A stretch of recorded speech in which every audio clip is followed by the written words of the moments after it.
Hello everyone, welcome to Python programming language series, जहां हम discussion कर रहे हैं रिकर्जन के कॉन्सेप्ट पर।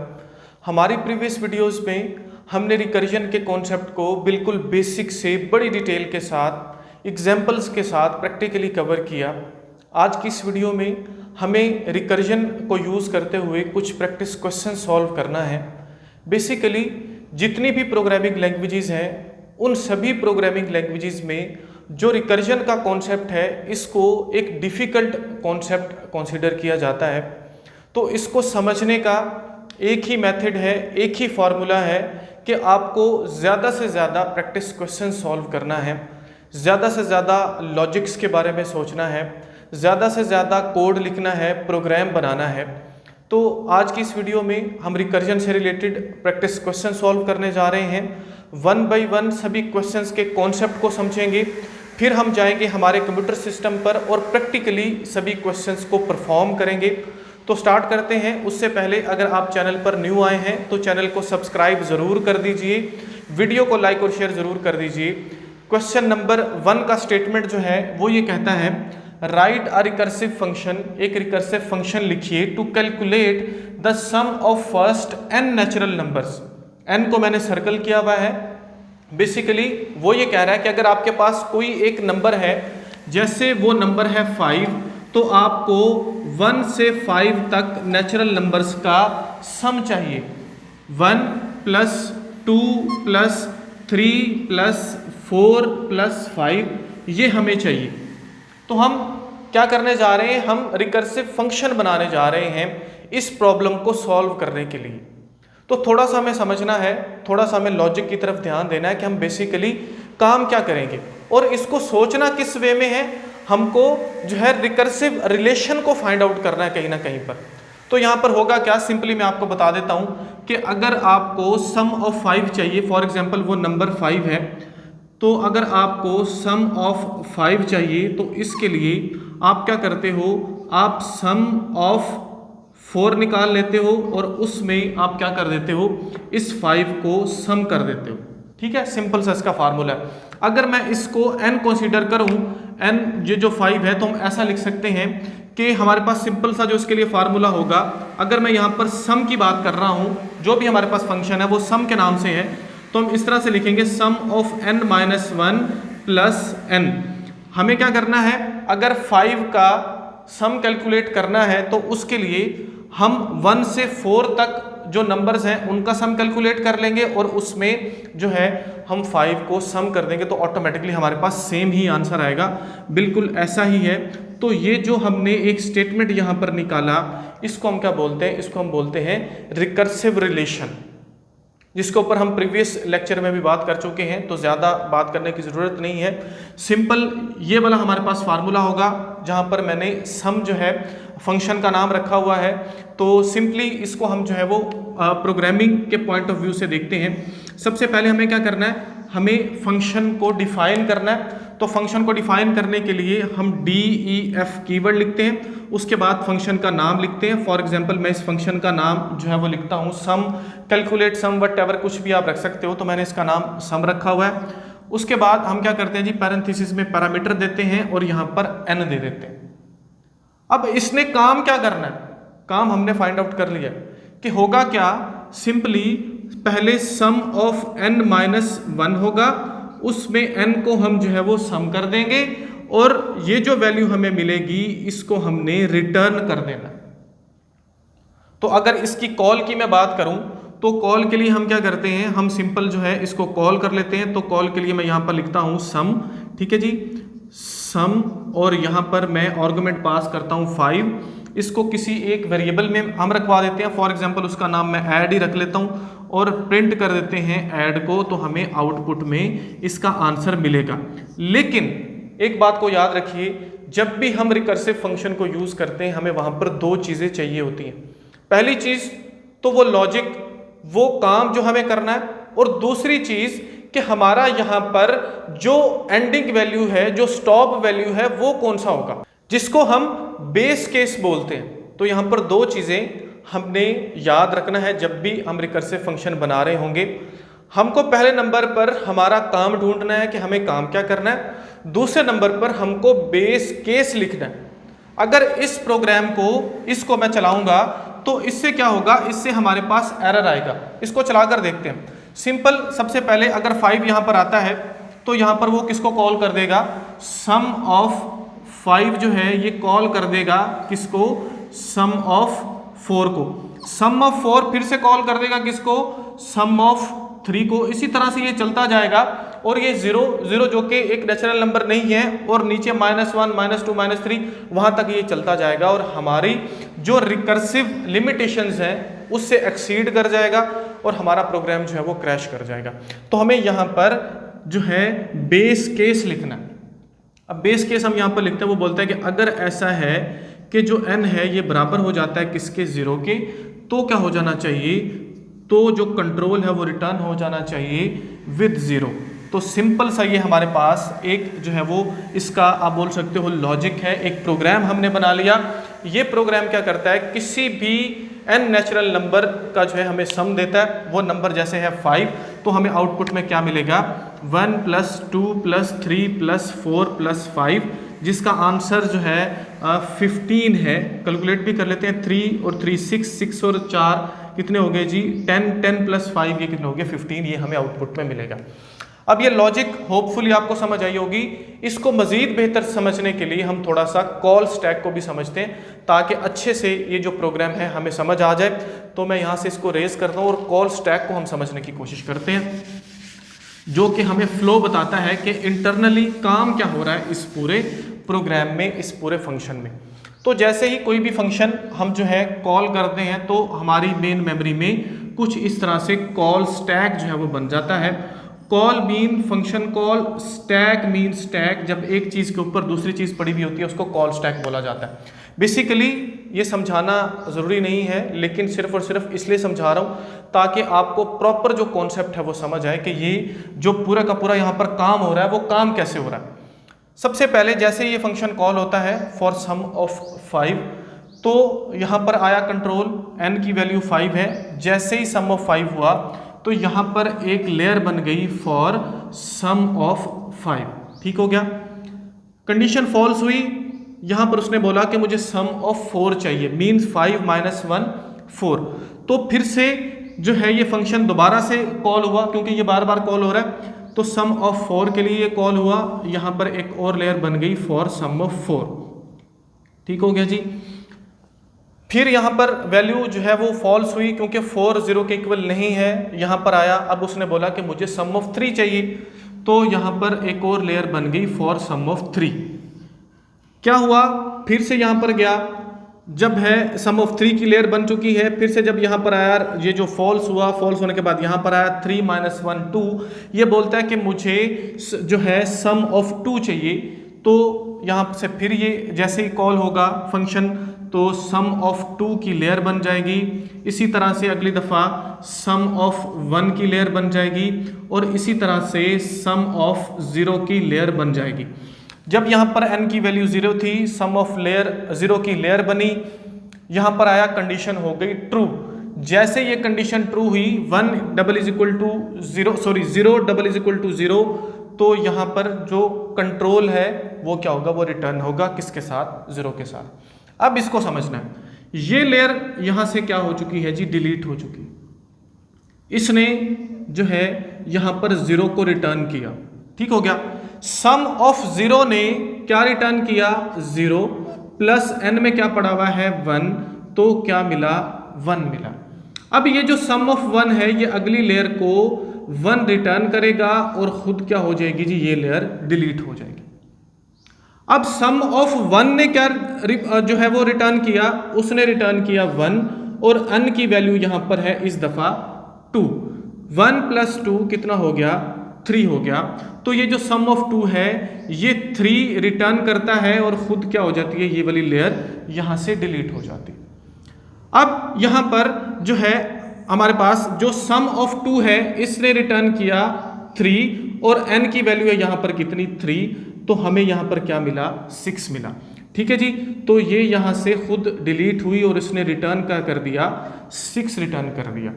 अब सम ऑफ 3 ने रिटर्न क्या किया, इसको यहां पर लिख रहा हूं, उसने रिटर्न किया 6 और n में क्या पड़ा हुआ है जी हमारे पास जो है वो 4 पड़ा हुआ है और यहां पर क्या आ गया 10 आ गया।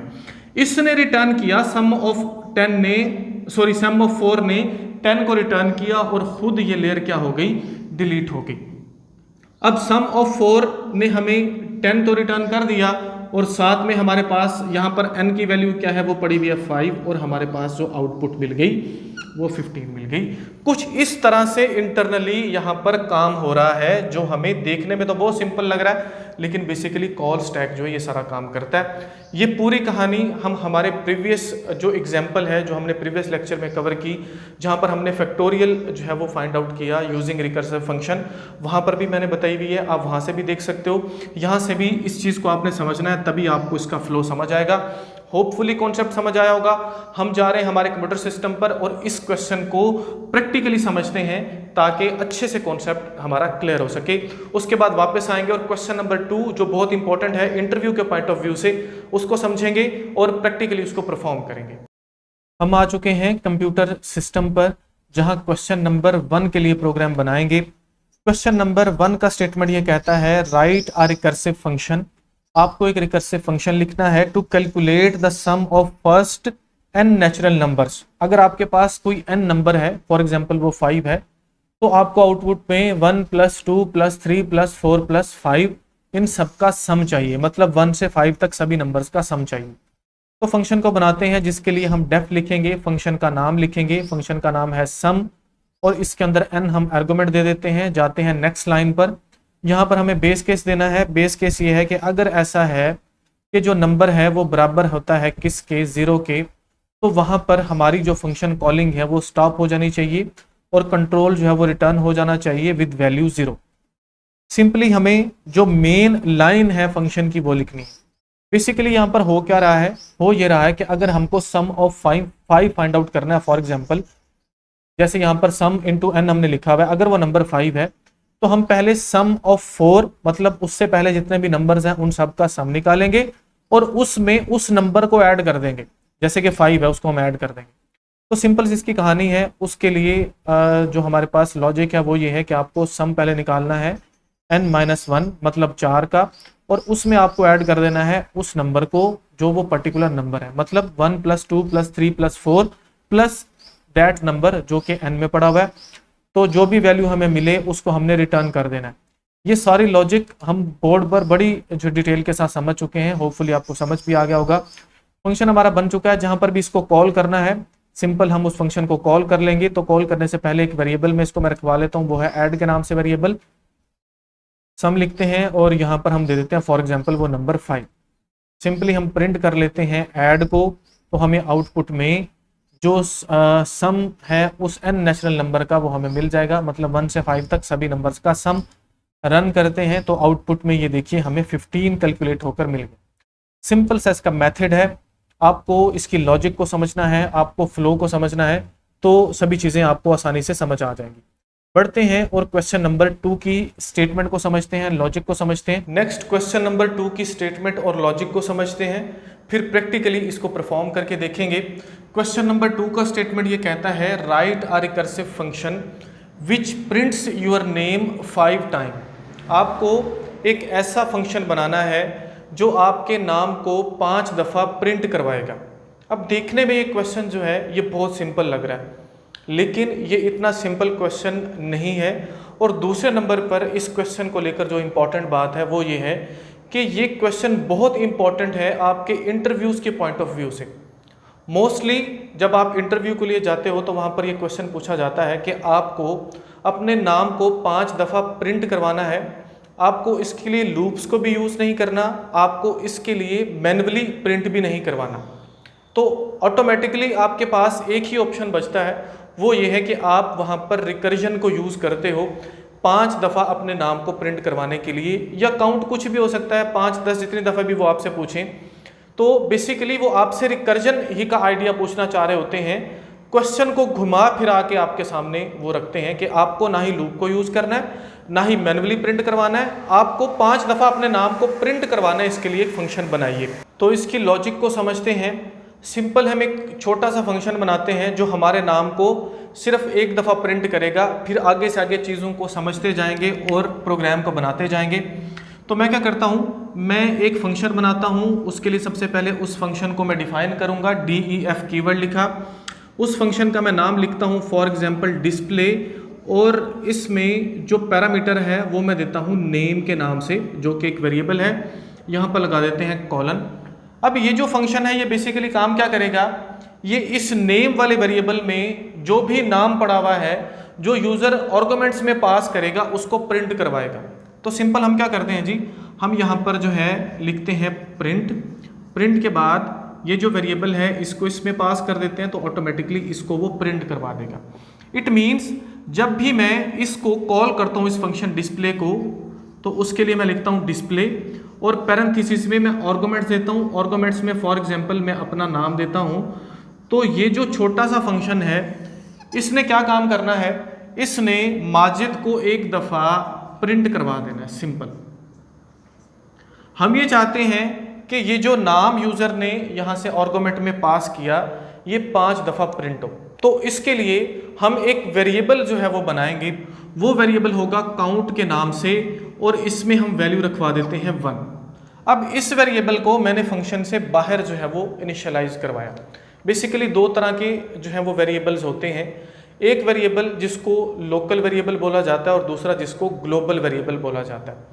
लोकल वेरिएबल ऐसे वेरिएबल्स होते हैं जो किसी फंक्शन के अंदर, मतलब उनका स्कोप होता है, एक फंक्शन तक महदूद होते हैं, जबकि जो ग्लोबल वेरिएबल होते हैं वो फंक्शन से बाहर होते हैं और वो कहीं पर भी प्रोग्राम में यूज़ किए जा सकते हैं। अब ऐसा है कि जब हम पाइथन प्रोग्रामिंग लैंग्वेज में किसी एक वेरिएबल को, जो कि ग्लोबल वेरिएबल है, उसको हमने जब इनिशियलाइज करवा दिया, अगर मुझे इस वेरिएबल को यहाँ पर कहीं पर यूज़ करना है इस फंक्शन में, तो मैं इसको यूज़ कर सकता हूँ, एक्सेस कर सकता हूँ, लेकिन इसको मैं मॉडिफाई नहीं कर सकता। मॉडिफाई मतलब इसके अंदर कुछ चेंजिंग नहीं कर सकता, 1 की बजाय कोई और वैल्यू नहीं डाल सकता। अगर मुझे ऐसा डालना है तो साथ में ग्लोबल कीवर्ड लिखना होता है, इस बात को आपने याद रखना है। वो हम फर्दर यूज़ करेंगे, लेकिन थोड़ा सा इस लॉजिक को मैं आपको समझा लूँ पहले, फिर ऑटोमेटिकली आपको इसका यूज़ भी पता चल जाएगा। अब ये काउंट हमने 1 से स्टार्ट कर दिया, प्रिंट नेम हुआ। हमने क्या करना है, फॉर एग्जांपल इसको फिर से इसी फंक्शन को हम क्या करते हैं, इसको बार बार रिपीट करवाने के लिए हम इसको फिर से कॉल करते हैं, मतलब ये खुद को बार बार कॉल करेगा। तो मैंने यहाँ पर लिखा डिस्प्ले और यहाँ पर मैंने फॉर एग्जांपल लिख दिया नेम फॉर एग्जांपल। अब अगर ये फंक्शन रन होता है, इसको हम रन करते हैं, पहली दफ़ा जैसे मैंने यहाँ पर माजिद लिखा, यहाँ पर माजिद आया, उसने प्रिंट कर दिया माजिद को, फिर से वही फंक्शन कॉल हो गया, फिर से उसने प्रिंट कर दिया माजिद को, फिर फंक्शन कॉल होता जा रहा है, और ये जो है आप बोल सकते हो इतनी दफ़ा कॉल हो जाएगा कि जो रिकर्जन फंक्शन की लिमिट है वो एक्सीड हो जाएगी और हमारा प्रोग्राम क्रैश हो जाएगा, हमें एरर मिलेगा। मोस्टली पाइथन प्रोग्रामिंग लैंग्वेज में जो इसकी लिमिट होती है वो 1000 होती है, तो ये उससे एक्सीड जब होगा तो प्रॉब्लम यहाँ पर क्रिएट होगा। अब मसला ये है कि हम जब भी कोई रिकर्जन फंक्शन बनाते हैं तो उसमें 2 चीज़ों का ख्याल रखते हैं। पहली चीज़ कि हमको काम क्या करना है, दूसरी चीज़ कि हमारा यहाँ पर बेस केस क्या होगा। हमें कोई एक स्टॉप वैल्यू चाहिए जहाँ पर जाके उस फंक्शन की जो कॉलिंग है, जो बार बार खुद को कॉल कर रहा है, वो स्टॉप होनी चाहिए। तो उसके लिए ही हमने ये जो वेरिएबल है इसको बनाया। तो हम थोड़ी सी यहाँ पर चेंजिंग करेंगे। बेसिकली मैं आपको थोड़ा सा कॉन्सेप्ट समझाना चाह रहा था। तो चेंजिंग ये हम करेंगे कि यहाँ पर जो है हम जो ये वेरिएबल है इसको यूज़ करेंगे। यहाँ पर क्या होगा, वो कहता है कि नाम प्रिंट हो जाए। उसके बाद ऐसा हो हर दफ़ा ये जो काउंट है वेरिएबल, इसमें 1 का इजाफा हो जाए, हर दफ़ा 1 का इजाफा होता जाए। वो जो वेरिएबल है, ये जो वेरिएबल हमने बनाया था काउंट के नाम से, इसमें पड़ा हुआ है फॉर एग्जांपल जब हमने इसको इनिशियलाइज किया इसमें 1 पड़ा हुआ था। जब पहली दफ़ा प्रिंट हो, नाम प्रिंट हो गया, फिर काउंट इस वेरिएबल में 1 का इजाफा हो जाए। और अगर ऐसा हो, ये है हमारे पास बेस केस, अगर ऐसा है कि ये जो काउंट है ये बराबर हो जाता है किसके, 5 के, तो क्या हो जाना चाहिए, कंट्रोल रिटर्न हो जाना चाहिए, सिंपल। और यहाँ पर हमने दोबारा से फंक्शन को कॉल करना है, तो मैं इसको रेज कर देता हूँ ताकि आपको नज़र भी आए। फंक्शन को कॉल कर लेते हैं जी, डिस्प्ले नेम, नीचे हम जो है सॉरी यहाँ पर दोबारा से जो हमने नीचे कॉल किया हुआ था डिस्प्ले माजिद, ये आ गया यहाँ पर हमारे पास। अब ये हमारे पास जो है यहाँ से यहाँ तक हमने एक पूरा कोड लिखा, लेकिन यहाँ पर भी मसला है। मसला वही जो मैंने आपको पहले बताया, वो कहता है कि अगर आपने कोई एक ग्लोबल वेरिएबल बनाया, उसको आप इसमें एक्सेस तो कर सकते हो पाइथन में, लेकिन आप यहाँ पर मॉडिफिकेशन कर रहे हो। आप बोलते हो कि हर दफ़ा जब ये प्रिंट हो तो एक का इजाफा होता जाए। मॉडिफिकेशन अगर आपको करनी है तो आपको ये जो वेरिएबल है इसको आपको जो है वो ग्लोबल वेरिएबल डिक्लेयर करना होगा। तो मैं यहाँ पर क्या करता हूँ, कीवर्ड लिखता हूँ ग्लोबल और उसके बाद वेरिएबल का नाम लिखता हूँ। तो अब हमारे पास किसी भी किस्म का एरर नहीं आएगा। तो ये सारे का सारा जो लॉजिक है वो हमारे पास बन चुका है, प्रोग्राम हमने बना लिया। अब इसको थोड़ा सा हम चला कर देखते हैं कि इसमें बेसिकली काम कैसे हो रहा है, तो पूरे का पूरा जो कॉन्सेप्ट है वो हमें समझ आ जाएगा। तो सबसे पहले नंबर पर हम क्या करते हैं जी, इसको चलाते हैं और आउटपुट को चेक करते हैं किस तरह से हमारे पास आती है। फर्स्ट ऑफ ऑल काउंट में जो वैल्यू है वो है 1 के बराबर। क्या हुआ जी, पहली दफ़ा जब कॉल हुआ यहाँ पर माजिद को पास किया गया। जैसे पास किया गया यहाँ पर जो है डिस्प्ले, यहाँ पर जो है पहली दफ़ा ये कॉल हो गया जी फंक्शन, यहाँ पर आता है और ये क्या करता है, ये माजिद को प्रिंट कर देता है। ठीक है जी, माजिद प्रिंट हो गया। अभी काउंट में 1 का इजाफा होगा, जैसे काउंट का 1 का इजाफा होगा तो 1 की बजाय अब वैल्यू क्या आ गई, 2 आ गई। क्या जो 2 है वो बराबर है 5 के, वो 5 के बराबर नहीं है।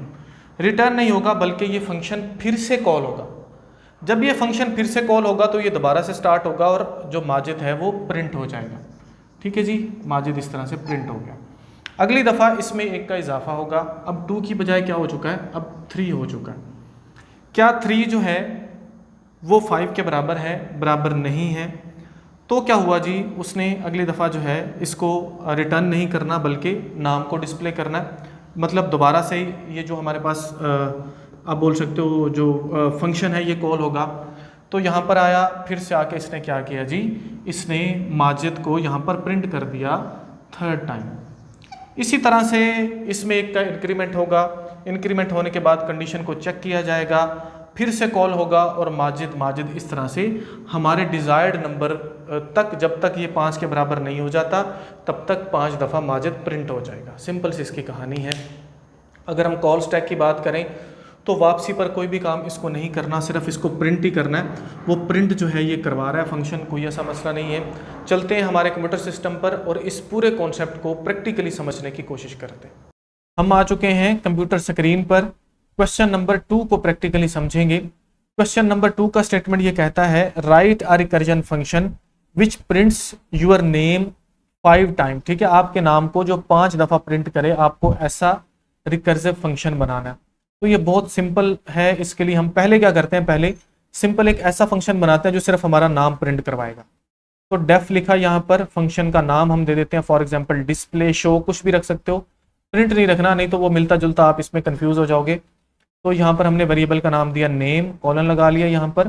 तो बेसिकली ये फंक्शन काम क्या कर रहा है, ये प्रिंट कर रहा है किसको, ये प्रिंट कर रहा है नेम को, जो भी नेम यूजर आर्गुमेंट में पास करेगा। तो इसको देख लेते हैं जी, यहाँ पर स्टार्ट में जाके इसको हम रन करके देख लेते हैं। तो मैं यहाँ पर फंक्शन को कॉल करता हूँ, फंक्शन है डिस्प्ले के नाम से, और इसमें मैं अपना नाम दे देता हूँ आर्गुमेंट्स में। फॉर एग्जांपल मैं यहाँ पर दे देता हूँ माजिद। तो लिखते हैं जी यहाँ पर माजिद, पैरेंथेसिस में इसको लिखना है। तो पैरेंथेसिस में हमने माजिद को लिख लिया। इसको रन करके देखते हैं। जैसे इसको रन करेंगे तो 1 दफ़ा माजिद प्रिंट होगा। ये देखिए यहाँ पर आउटपुट में मिल रहा है।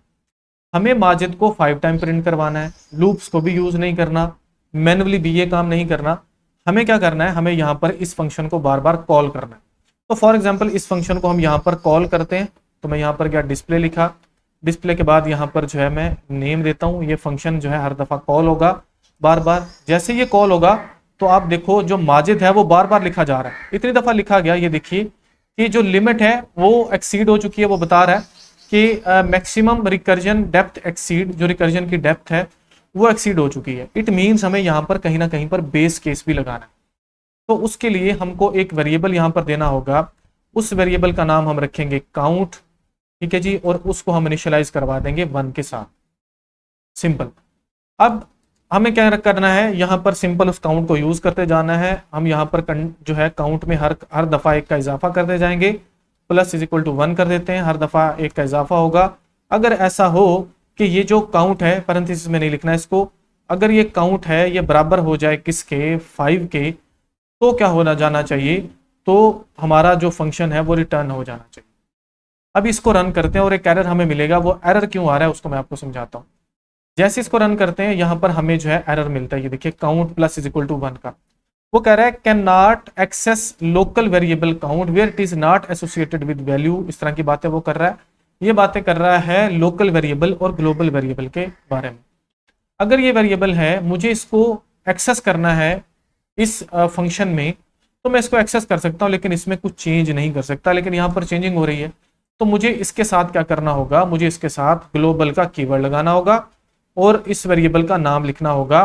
अब इसके अंदर मैं चेंजिंग कर सकता हूँ, चेंजिंग हो भी रही है। अब इसको रन करते हैं जी। जैसे इसको रन करेंगे तो आउटपुट में ये देखिए हमें जो है वो माजिद जो है वो प्रिंट होकर मिल चुका है। माजिद 5 दफ़ा हमें मिलना चाहिए था, लेकिन यहाँ पर 4 टाइम है। इट मीन्स हमने यहाँ पर इफ में थोड़ा सा प्रॉब्लम किया है, तो हम इसको इज इक्वल टू 6 कर लेते हैं यहाँ पर, तो फिर भी हमें सेम आउटपुट मिलेगा। तो ये थोड़ी सी चेंजिंग आपने कर लेनी है, या आप इसको ग्रेटर देन 5 भी कर सकते हो, फिर भी आपको सेम ही आउटपुट मिलेगा। ठीक है, चलें यहाँ पर 5 कर लेते हैं और यहाँ पर जो है हम ग्रेटर का साइन लगा लेते हैं कुछ इस तरह से। फिर इसको चेक कर लेते हैं। अब इसको रन करते हैं तो ये देखिए 5 दफ़ा जो है हमें माजिद जो है यहाँ पर प्रिंट होकर मिल चुका है।